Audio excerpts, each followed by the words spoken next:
샬롬, 귀한 아침입니다. 잘 주무셨는지요? 주님과 함께 한 주간 시작하는 월요일 이 아침 힘차게 이어갈 수 있기를 원합니다. 주님이 함께 하십니다. 믿을 수 있기를 원합니다. 네, 요한일서 4장 20절 말씀인데요. 좀 쉬운 성경 말씀으로 보도록 하겠습니다. 어떤 사람이 나는 하나님을 사랑해요 라고 말하면서 그의 형제를 미워하면 그는 거짓말쟁이입니다. 이는 눈에 보이는 자기의 형제도 사랑하지 못하면서 보이지 않는 하나님을 사랑할 수 없기 때문입니다. 아멘. 쉬운 성경 번역본입니다. 다시 한번 읽어보겠습니다. 어떤 사람이 나는 하나님을 사랑해요 말하면서 그의 형제를 미워하면 그는 거짓말쟁이입니다. 이는 눈에 보이는 자기의 형제도 사랑하지 못하면서 보이지 않는 하나님을 사랑할 수 없기 때문입니다. 아멘. 하나님 사랑하십니까? 우리 보이는 형제를, 가족을 더 사랑할 수 있길 원합니다. 이번 한 주간에는 우리 뜸했던 또 우리가 표현하지 못했던 내가 사랑을 표현해야 되는데 못했던 분들 카톡도 보내고 그리고 전화도 걸어서 우리 함께 안부도 묻고 사랑을 나누는 그런 귀한 시간들을 가져볼 수 있기를 원합니다. 네. 오늘 말씀은 누가복음입니다. 24장 35절 24장 누가복음 24장 35절입니다. 두 사람도 길에서 된 일과 예수께서 떡을 떼심으로 자기들에게 알려지신 것을 말하더라. 다시 한번요. 두 사람도 길에서 된 일과 예수께서 떡을 떼심으로 자기들에게 알려지신 것을 말하더라. 아멘. 네. 여기는 엠마오로 가는 두 제자. 예수님께서 부활하시고 끝나 부활하심을 믿지 못하고 엠마오로 가는 두 제자가 예수님을 만나게 되죠. 예수님께서 옆에 와도 그분이 부활하신 예수님을 모릅니다. 그래서 예수님께서는 그 예수님에 대해서 성경의 구약에 예언된 말씀들을 차근차근 풀어서 그분이 메시아 되심을 죽으시고 부활하신 그 예수님의 오심 그런 부분들에 대해서 설명을 해 주게 됩니다. 그럴 때 제자들은 조금씩 깨닫게 되지요. 그리고 이제 같이 함께 저녁이 되어서 식사를 하게 됩니다. 예수님께서 전에 오병이어 그리고 그때 떡을 떼서 축사하시고 나누시고 할 때 또 유월절 식사를 나눌 때 그 축사하시고 떼어 나누며 했던 그것을 하면서 떡을 떼어 먹음으로 말미암아 그때 그들의 눈이 밝아졌습니다. 부활하신 예수님을 알게 된 거죠. 그제서야 그들은 부활하신 예수님을 만나고 우리 예수님이 부활하셨다 깨닫게 됩니다. 그러자 예수님께서는 사라지셨습니다.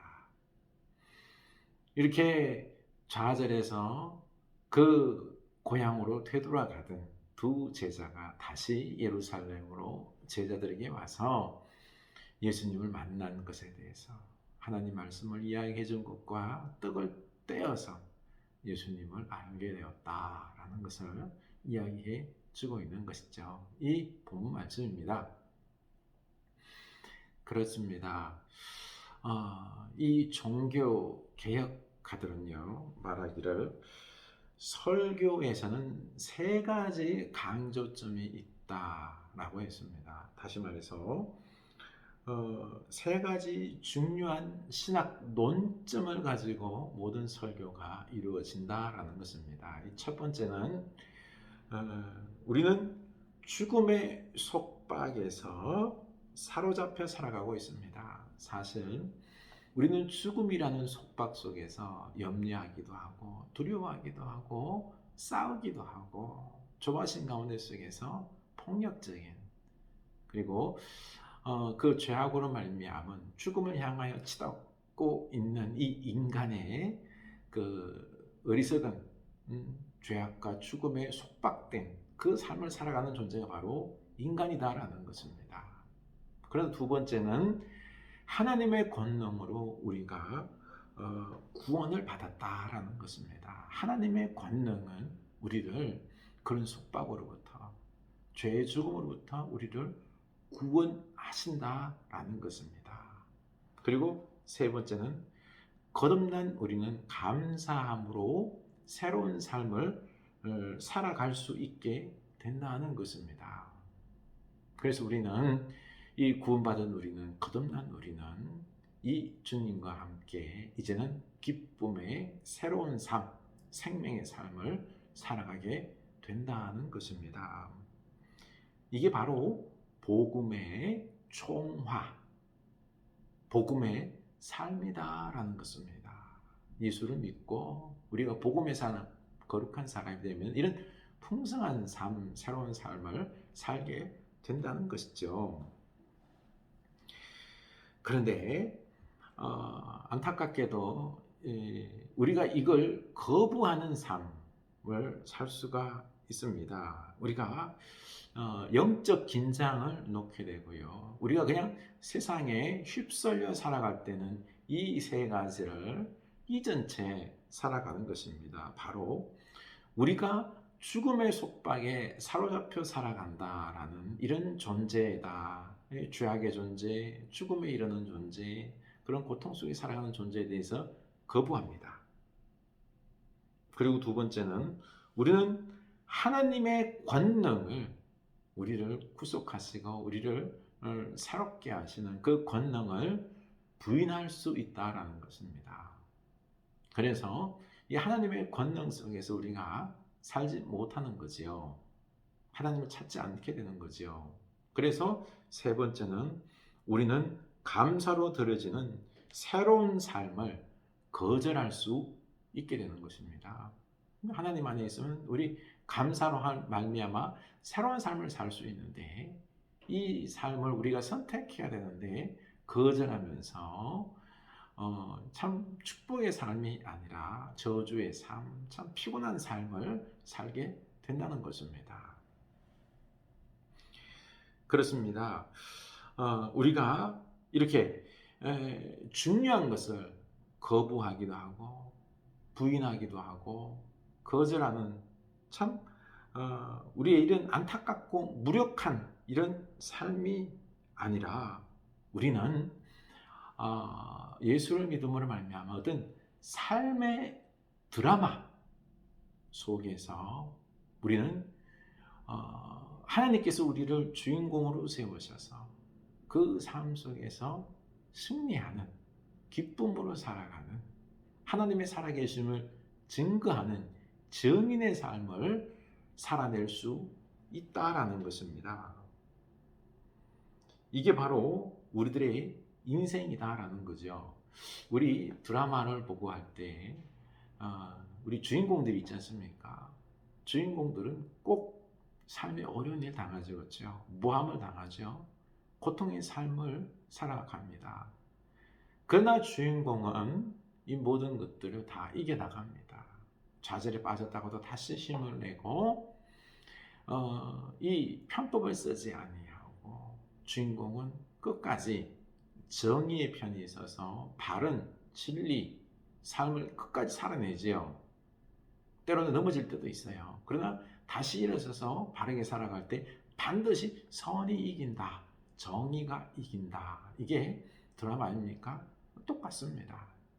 우리도 이 인생의 드라마의 주인공이 되어서 하나님이 살아계심을 믿고 우리는 끝까지 말씀대로 선하게 정의의 삶을, 때로 넘어지고 해도 회개하고 다시 일어서서 나아갈 때 우리는 승리의 삶을 살게 된다는 것입니다. 바로 우리는 하나님의 이 사람으로서 이러한 승리의 삶을 살아갈 수 있는, 이 땅을 치유하고 구원하고 그리고 능력과 풍성한 삶을 살아갈 수 있는 어떤 말씀에 정보가 있어요. 또 말씀에 지식이 있고요, 능력이 있습니다. 이런 것도 우리가 하나님으로부터 말씀으로 공급받아서 우리가 승리할 수 있는 존재다라는 것입니다. 그렇게 볼 때 우리는 다시 이 세상을 바라보면은 과거에 우리와 적대시하는 사람들 있죠, 그렇죠? 나를 고통 속에 몰아넣기도 하고 했던 그런 사람들이 어떻게 보면은 궁핍한 이웃이다라는 것입니다. 이 오병이어 기적을 우리가 다시 그때의 상황과 함께 같이 비교해서 생각하면 됩니다. 사람들이 많이 모여있죠, 그렇죠? 모두가 함께 살아가는 이웃들입니다. 늦은 밤이 되어서 늦은 시간이 되어서 먹을 게 없습니다. 그 중에는 싸운 사람도 있겠죠, 그렇죠? 그들이 다 누구예요? 궁핍한 이웃들이다라는 것입니다. 적대시할 이유가 없습니다. 우리가 그들을 어떻게 채워줘야 할 대상들이다라는 것입니다. 그래서 이런 우리가 부족한 중에도 우리가 주님을 믿고 나눌 때 풍성한 삶, 오병이어의 기적, 작은 것들을 오병이어 나눌 때 그때 풍성함이 있게 된다라는 것입니다. 그리고 우리가 하나님을 믿고 감사하면서 살아갈 때 우리에게는 늘 어떤 기쁨의 삶들이 이어진다는 것입니다.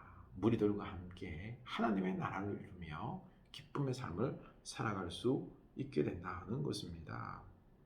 이게 바로 우리 힘을 하는 게 아니죠. 우리 힘을 하는 게 아니에요. 바로 예수님께서 떡을 들어 축사하시고 하나님의 선하심에 의지해서 행했다라는 것입니다. 우리가 이렇게 우리 하나님의 선하심을 의지하여서 우리가 살아갈 때에 우리는 모든 것을 내려놓을 수 있습니다. 탐욕을 내려놓을 수 있고요.